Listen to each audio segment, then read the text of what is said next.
Ngayon, tatalakayin ko ang paborito kong kaganapan sa kasaysayan, ang pananakop ng mga Norman noong 1066. Panahon ito nang tumawid si William ang mananakop at ang kanyang hukbo sa English Channel para talunin si Harold Godwinson, ang huling hari ng Anglo-Saxon.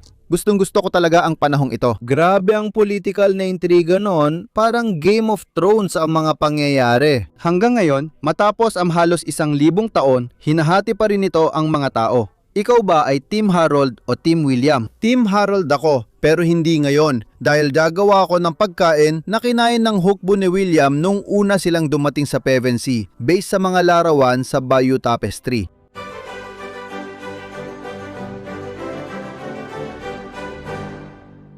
Na-inspire akong gawin ang video na ito dahil unang beses sa mahigit 900 taon bumalik ang Bayeux Tapestry sa England kahit sandali lang. At hindi ko maipaliwanag kung gaano ko talaga kamahal ang likang sining na ito at ang mga ipinapakita nito. Ito ang mga nangyari bago at sa mismong labanan sa Hastings. Gustong-gusto ko ang Bayeux Tapestry kaya makikita ito sa bahay ko. Marami rin akong librong tungkol dito. Nasa sofa ko ito, nasa kusina ko, nasa mga pader ko, at pati na rin sa plaka ng sasakyan ko.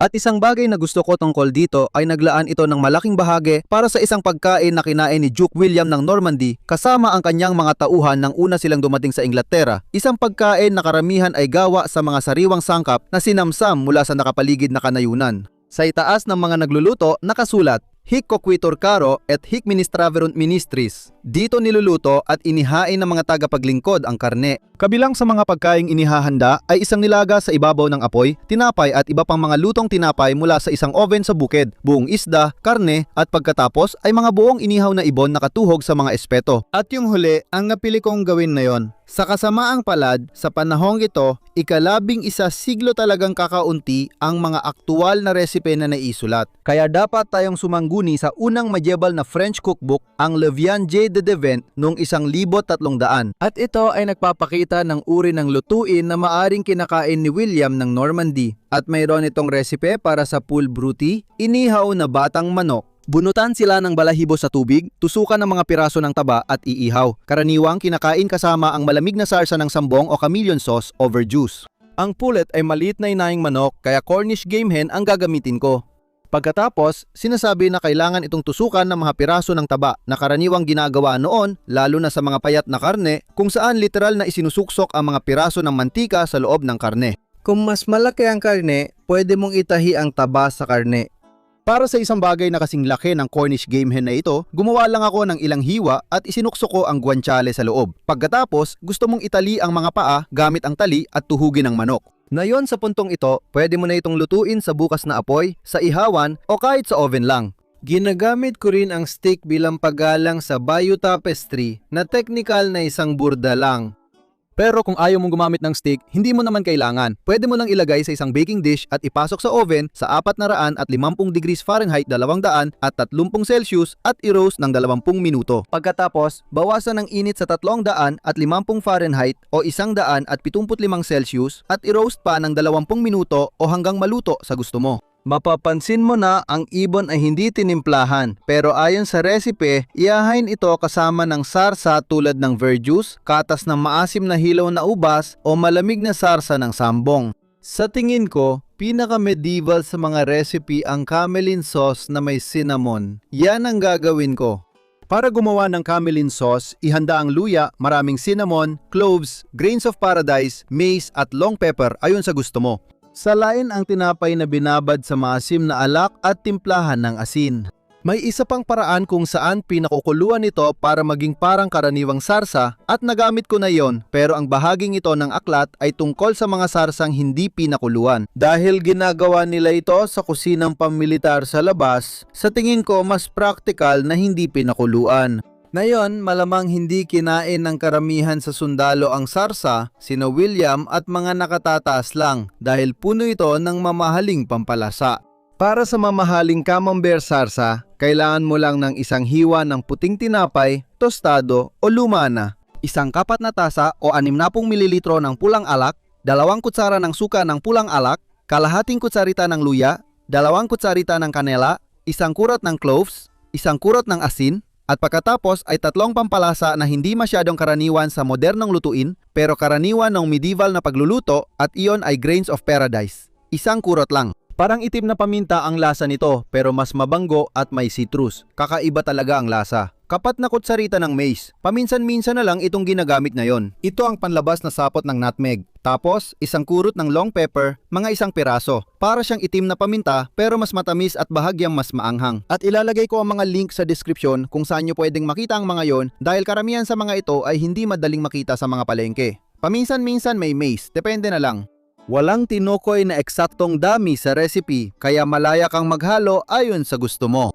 Kaya magsimula ka sa pagtanggal ng gilid ng tinapay at pagkatapos ay ibuhos ang alak at suka sa tinapay at hayaang mababad ito ng mga 10 minuto. Ito lang talaga ang magpapalapot sa sarsa na ito. Mahusay ang tinapay pampalapot ng nilagang sarsa pero hindi ito epektibo sa hindi nilulutong sarsa. Kaya hayaan muna itong mababad at unti-unting maghiwa-hiwalay. Habang binababad, durugin ang natirang pampalasa at ihalo sa mangkok kasama ang basang tinapay. Hayaan pa itong mababad ng ilang minuto. Pagkatapos, tikman mo agad ang sarsa at magdagdag ng mas marami pang alak o suka o alinman sa mga pampalasa hanggang sa makuha mo ang lasa na gusto mo. Kapag nakuha mo na ang tamang lasa, salain mo ang sarsa gamit ang salaan, pinipiga ang tinapay para may labas ang pinakamaraming likido hanggat maaari. Muli, ito lang ang napapalapot sa sarsa. Hindi naman ito ibinubuhos sa karne, pangsawsawan lang ito, kaya hindi kailangang sobrang lapot tulad ng mga sarsa ngayon.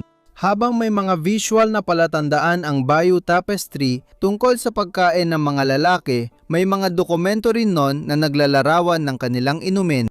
Karaniwan, serbesa at alak ang iniinom nila at madalas ay alak na may pampalasa yon. Ilang oras bago lumapag si William at ang kanyang hukbo sa timog baybayin ng Inglaterra, kinailangan ng duke ng almusal habang tumatawid sa English Channel. At isinulat ng Normanong tagapagsalaysay na si William ng Poitiers na kumain ang duke ng masaganang pagkain na sinamahan ng alak na may pampalasa na para bang nasa kanyang bulwagan siya sa sarili niyang tahanan. Uminom si William ng alak na may pampalasa sa bangka matapos umalis sa Normandy. Ngayong Nobyembre, iinom ako ng alak na may pampalasa sa isang bangka sa Normandy habang pinangungunahan ko ang cruise pababa ng Seine at 4 na lang ang pwesto. Halos ubos na ang slots pero may 4 na natitira kung gusto mong mag-sign up. May natitira pang pwesto sa river cruise namin sa Colombia ngayong Tagsibol. Ilalagay ko ang link sa description o sundan mo ako sa Instagram para sa update. Tungkol naman sa Hippocras mismo, maghahanda ako ng 1 tasa nito. Pero bago iyon, ikukwento ko muna sa inyo kung ano ang karanasan sa pagpapakain ng isang hukbong Norman noong ika-11 siglo habang papunta silang sakupin ang England.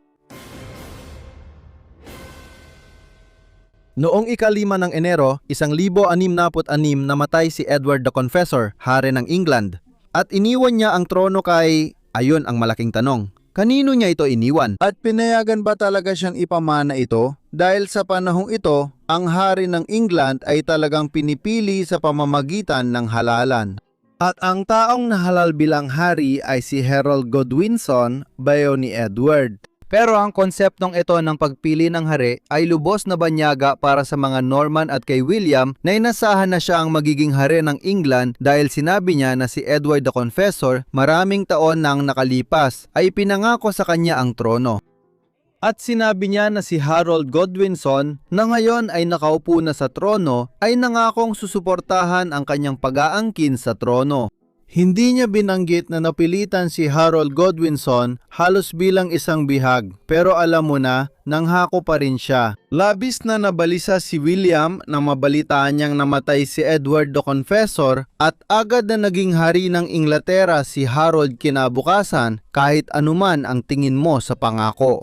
At nagpasya siya, sige, pwede mo itong isauli sa akin o pupunta ako dyan kasama ang aking hukbo ngayong taon para agawin ito sa pamamagitan ng puwersa. At kahit ano pa ang sabihin mo tungkol kay William ng Normandy, kailangan mong aminin na kahanga-hanga talaga ang nagawa niya. Ang kakayahan niyang bumuo ng napakalaking hukbo at mapakain ito sa loob ng mahabang panahon ay isa sa mga dakilang gawaing logistical noon mataas na gitnang panahon. Ngayon, bahagi nito ay dahil hindi tulad sa Inglaterra kung saan parang pseudo-feudal lang, ang sistemang feudal ay talagang umiiral sa Normandy, Pransya at sa mga karatig lugar noong panahong yon. At kaya meron na siyang sistemang nakaayos kung saan may mga basayo siya na kapag tinawag niya, kailangan nilang lumaban para sa kanya at magdala ng mga armas at mga tao na lalaban para sa kanya. Bukod dyan, marami ring tao na walang obligasyon sa kanya, karamihan ay mula sa ibang bansa o kaharian, mga dukado sa paligid. Magbibigay sila ng suporta dahil nanghako siya ng malalawak na lupain sa Inglaterra kapalit ng tulong sa pagkuha ng trono. Nakatulton din na may basbas siya ng papa para sa lakbay na ito. Kaya kung may duda sa moralidad ng pagsalakay sa Inglaterra at pagpatay ng marami, masasabi niyang pinayagan ito ng papa. Ngayon, may ilang vassal na nagbigay lang ng ilang kabalyero, impanterya at mamamana habang ang iba ay nagbigay ng daan-daang tao at pondo para sa paggawa ng mga barko. Ang dalawa niyang pinakamalalaking vassal na mga half-brother din niya ay sina Robert, Conde ng Mortain at Odo, obispo ng Bayo na nag-ambag ng 100 barko at pati na ang kanyang hukbong episkopal. Ngayon, iba-ibang sinasabi ng mga kasabayang tala pero malamang na sa unang 8 o 9 na buwan ng taong 1066 si William ay nakapagpatayo ng 777 malalaking barko. Kasama pa ang marami pang maliliit na barko na umabot ng hanggang 3,000 lahat-lahat. Ibig sabihin, makakaroon ng humigit kumulang 8,400 karpintero, panday at mga ngahoy na kakailangan ng 7,000 magsasaka para mag-supply ng pagkain. At lahat iyon. Ang pagkain ay binabayaran ng Duke gamit ang sariling pera at pautang mula sa mga moneylender sa Rouen. Bagamat kamangha-mangha ang gawain ito, mas kahanga-hanga kung paano niya ito nagawa nang dumating na ang mga kabalyero at sundalo. Mga 8,000 mandirikma, mga 3,000 dito ay kabalyero o mabibigat na kawal ng kabalyerya. Nagkakaiba-iba rin ang bilang na yan pero mga 8 hanggang 10,000 marahil at bandang Agosto nang dumating sila sa bunghanga ng Ilog Deve. Kasama nila ang hukbo ng mandaragat, panday, tagagawa ng palaso, panday ng kabayo, tagagawa ng baluti, karpintero, tagagawa ng gulong, manggagawa ng balat, esquire, tagapag-alaga ng kabayo, kusinero, panadero, tindero ng pagkain at iba pa.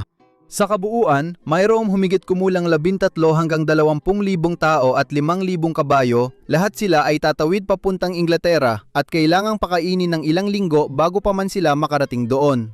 Ayon sa karamihan ng ulat, tinatayang kumakain ng hukbo ng halos 20,000 tonelada ng butil araw-araw. Kayang maibigay ng 10 gilingan ng tubig, malapit doon ang 8 toneladang harina. Pero kadalasan, kinailangan pa itong dalhin sa pamamagitan ng mga bangkang panilog mula sa ibang bahagi ng Normandy. Dagdag pa, ang hukbo ay umuubos ng 2 tonelada ng pinatuyong gisantes at beans, 2 tonelada ng inasnan na isda o karne, at 40,000 litro ng alak at ale araw-araw.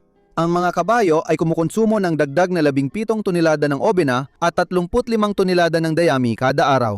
Ngayon karaniwan na para sa hukbo na mamuhay sa ani ng lupa at manalanta ng mga kalapit na bukirin at bayan. Dahil pag-aari ni Duke William ang lupa, hindi niya ito pinayagan. Kaya siniguro niyang binabayaran niya ang pagkain ng lahat. At kung may nahuling kumuha ng pagkain mula sa alinman sa mga kalapit na baryo, sila ay mahigpit na pinarusahan. Ngayon, maayos na naplano ni William kung paano pakakainin ang kanyang mga tauhan sa loob ng takdang panahon, habang si Harold Godwinson ay tila nagkakagulo sa pagpapakain ng kanyang hukbo. Noong tag-init na yon, nagtipon siya ng pinakamalaking hukbong pandagat at panlupa sa Inglaterra at pinwesto sila sa timog-baybayin ng Sussex para hintayin si William na darating anumang araw. At sa buong buwan ng Agosto, pinakain niya sila mula sa mga imbakan ng butil ng mga lokal na monasteryo at mula sa sarili niyang mga lupain sa lugar na talaga namang malalawak. Pero pagdating ng Setyembre, nauubos na ang mga supply na iyon. Nagbabo na ang panahon kaya malamang hindi makakarating si William ngayong taon at kailangan niya maghintay hanggang tagsibol. At handa na panahon na para anihin. Kaya lahat ng mga lalaki ng Ferd na parang milisya sa Inglaterra, kailangan nang umuwi o kung hindi, hindi nila maaani ang pananim sa kanilang mga lupain. Kaya noong Setyembre, 8 pinauwi na silang lahat ni Harold. Binuwag niya ang Ferd at pinadala lahat ng kanyang mga barko sa Sandwich. Ngayon, ang dahilan kung bakit hindi pa dumarating si William ay dahil sa hangin na salungat sa kanya. Sinubukan na niyang tumawid noon pero napabalik siya dahil sa isang malakas na bagyo at nawalan pa siya ng 83 barko nang itulak sila sa mga bangin. Nawala rin sa kanya ang 10% ng supply at marami sa tauhan niya na palihim niyang inilibing para mapanatili ang moral ng grupo. Pagkatapos, ginugol niya ang mga sumunod na linggo sa pag-iipon ng dagdag na supply para makatawid sila. At sa wakas, sa gabi ng Setyembre 27, 1666 si William the Bastard, gaya ng tawag sa kanya ng marami kapag wala siya roon dahil siya nga ay isang anak sa labas, ay naglayag sa pinakamalaking operasyong amphibious sa kanlurang Europa mula noong pagbagsak ng Imperyong Romano. Ngayon, nasa punong barko niyang mora si Duke, regalong galing sa asawang si Matilda. Nangunguna ito sa libu-libong barko sa pagtawid sa channel sa dilim gamit ang malaking ginintuang parol sa tuktok ng palo bilang gabay. Ang tanging problema ay, hindi tulad ng lahat ng ibang mga barko, ang Mora ay walang mga kabayo o maraming tao sakay nito. Halos si William at ang mga kasamahan lang niya ang sakay, kaya mas mabilis na usad yun sa tubig kaysa sa ibang mga barko. At kaya ng sumikat ang araw, tumingin-tingin sila at nantanong, nasaan na ang lahat? Sila lang mag-isa sa gitna ng karagatan. Ibinaba nila agad ang angkla at para hindi mabagabag ng takot at dalamhati ang mga kasama, kumain ng masagana at uminom ng spiced wine ang matapang na Duke na parang nasa sariling tahanan lang. Maya-maya, makalipas ang ilang oras, nakahabol din ang iba pang mga barko at ayon kay William of Poitiers na isang kronista, parang gubat sa ibabaw ng alon ang dami ng kanilang mga palo. Dinaglaon, lumapag ang karamihan ng hukbo ni William malapit sa Pevensey at dito nagsimula ang kanilang pandarambong. Ito ang unang ipinakita sa Bayou Tapestry matapos silang lumapag. Sabi sa teksto, nagmadali ang mga kabalyero sa Hastings para agawin ang pagkain. Makikita rito ang binatang handang pumatay ng tupa, isang bakang napatay na at lalaking may pasan na baboy sa balikat. Nasa likod ang mga nilimas na tahanan ng mga Ingles kung saan niluluto at inihahain ang mga utusan ng karne. Nakikita natin ang isang kalderong kumukulo sa ibabaw ng apuyan, mga tinuhog na iba't ibang karne na inihahanda at isang panadero na naghahain ng tinapay o iba pang lutong tinapay mula sa isang pugon sa bukid gamit ang sipet o malaking tinidor. Pagkatapos, sa halip na mesa, ginagamit ng mga lalaki ang kanilang mga kalasag na hugis saranggola bilang hapag na inilagay sa mga patungan para sa paghahain ng karne. Pagkatapos ay sinabi, Hic ferunt prandium. Dito sila kumakain. Ang mesa ay kalahating bilog para sa duke at sa kanyang mga pangunahing maharlika. Umiinom sila ng alak, kumakain ng tinapay at isda, habang may utusan na nag-aalok ng tubig at tuwalya para hugasan ang kamay. Sa tagpong ito, binabasbasa ng obispo ang pagkain at inumin. Si Odo, obispo ng Bayeux at kalahating kapatid ni William ang mananakop, ay hindi lang nasa gitna ng mesa, kundi inilagay ding mas mataas sa kanyang kapatid. Ito ay dahil habang si William ang pangunahing nakinabang sa mismong pananakop, ang Bayeux Tapestry ay malamang na ginawa para kay Odo ng Bayeux, kaya ito napunta sa Bayeux. Kaya madalas siyang inilalarawan sa positibong liwanag at minsan ay binibigyan pa siya ng pagkilala bilang parang taong nasa likod ng trono. Tulad sa susunod na eksena, si William ay nasa gitna kasama ang kanyang mga kapatid na sina Odo at Robert sa magkabilang gilid. Pero si Odo ang nakakuha ng pansin habang nagbibigay siya ng payo kay William. Eksaktong kung ano ang payo na yon, hindi natin alam, pero maaring ito ay ang magpatayo ng kastilyo na ginawa nila o sirain ang timog ng Inglaterra para pukawin ang isang labanan kay Harold na ginawa rin nila. Ano man yon, ang labanan kay Harold ay mangyayari lamang makalipas ang mga 2 linggo. Ang labanan sa Hastings, na noon ay pinangalan sa pinakamalapit na bayan, noong Oktubre 14 ay nagresulta sa pagkamatay ni Harold, 2 niyang kapatid at maraming maharlika ng Inglaterra. Halos naihanda na nito ang daan para sa koronasyon ni William noong Pasko bilang William una ng Inglaterra. Ngunit ngayon, mas komplikado na ito. May mga nangyari bago sila makarating doon. At may nangyari rin sa Hilaga. Komplikadong panahon ito sa kasaysayan at kaya kong pag-usapan ito ng matagal. Pwede akong gumawa ng YouTube channel tungkol dito dahil sobrang gusto ko ang paksa. Noong sinimulan ko ang Tasting History with Max Miller, abala ako sa pagsusulat ng nobela tungkol sa panahong ito dahil sobrang hilig ko rito. Kinailangan kong itigil yon dahil sumikat ang Tasting History with Max Miller. Pero balang araw babalikan ko rin. Hindi pa ngayon ang araw na yon dahil kailangan kong bumalik sa manok at camembert sauce. Pero kailangan ko munang gumawa ng tasa ng Hippocras. Para dito, sabi ni Leviondier na kumuha ng 4 na onsa ng pinong kanela, 2 onsa ng pinong bulaklak ng kasya, 1 onsa ng piling mekaluya, 1 onsa ng grains of paradise, at ika-6 na bahagi ng nutmeg at galanggal na pinagsama. Durugin silang lahat ng sabay-sabay. Kumuha ng kalahating onsa ng pulbos na ito at 8 onsa ng asukal na siyang bumubuo ng matamis na pulbos at ihalo ito sa 1 quart ng alap. Para magawa ito, kailangan mo ng 2 tasa o 475 milit ng alak. Gumamit ako ng pulang alak, particular na Pinot Noir, dahil nabuksan ko na ito para gawin ng salsa. Pero pwede ring pula, puti o rosé. Ginagawa ang Hippocras gamit ang alinman sa mga ito. Pagkatapos, 1 at kalahating kutsarita ng kanela, 3 kapat na kutsarita ng luya, 1 kapat na kutsarita ng grains of paradise, at pagkatapos ay 1 kurot ng nutmeg at 1 kurot ng galangal. Kung hindi mo mahanap ang galangal, maaari mo itong hindi isama. Medyo lasang luya ito, na nandyan na rin naman, at sa totoo lang, hindi ka naman gagamit ng marami, kaya pwede mo na lang hindi isama. Pagkatapos, kalahating tasa o 100 gramo ng asukal. Ihalo lahat ng sangkap sa alak, ibabad ng hindi bababa sa 1 oras o 1 araw, tapos salain gamit ang cheesecloth.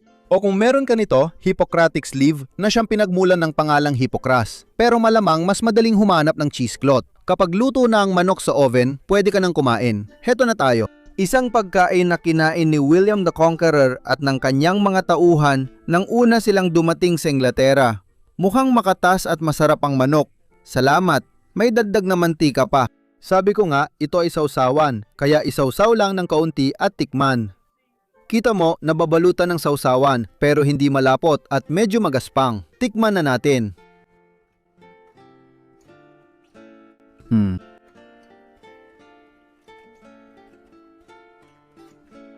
Ang sarap ng manok na yan. Kailangan pa nating lagyan ng mantika ang ibang bagay sa tingin ko.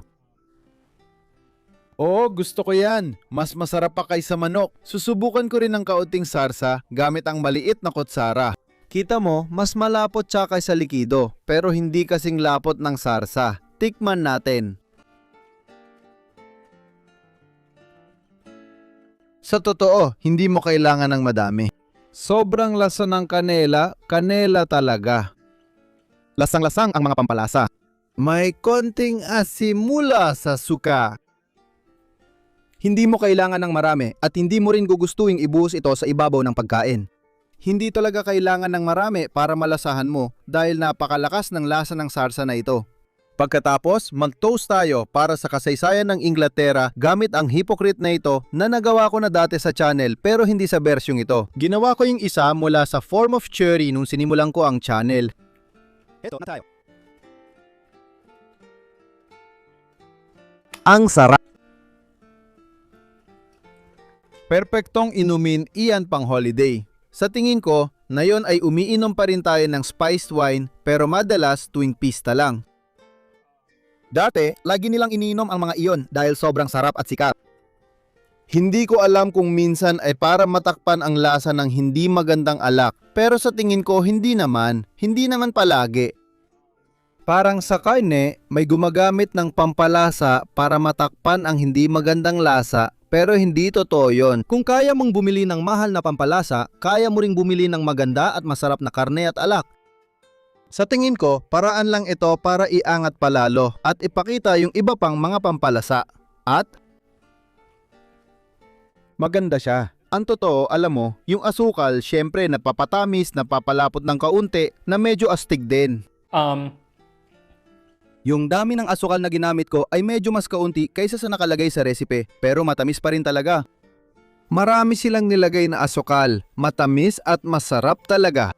Gusto ko pang sabihin tungkol kay Odo, obispo ng Bayeux at kapatid ni William. Isa siya sa pinakakapanapanabik na tauhan noon. At dahil isa siyang obispo, hindi siya pinapayagang magpadugo ng tao. Alam mo na, hindi kasi bagay sa isang obispo yon. Pero alam nating lumaban siya sa labanan sa Hastings. Kaya ang ginawa niya, imbes na magdala ng espada, sibat o palakol, ipinapakita siyang may dalang pamalo. Siguro, hindi mo pwedeng putulin ang tao pero pinayagan ng Diyos ang pambubugbog hanggang mamatay nung 11 siglo. Magkita tayo ulit sa susunod na Tasting History episode.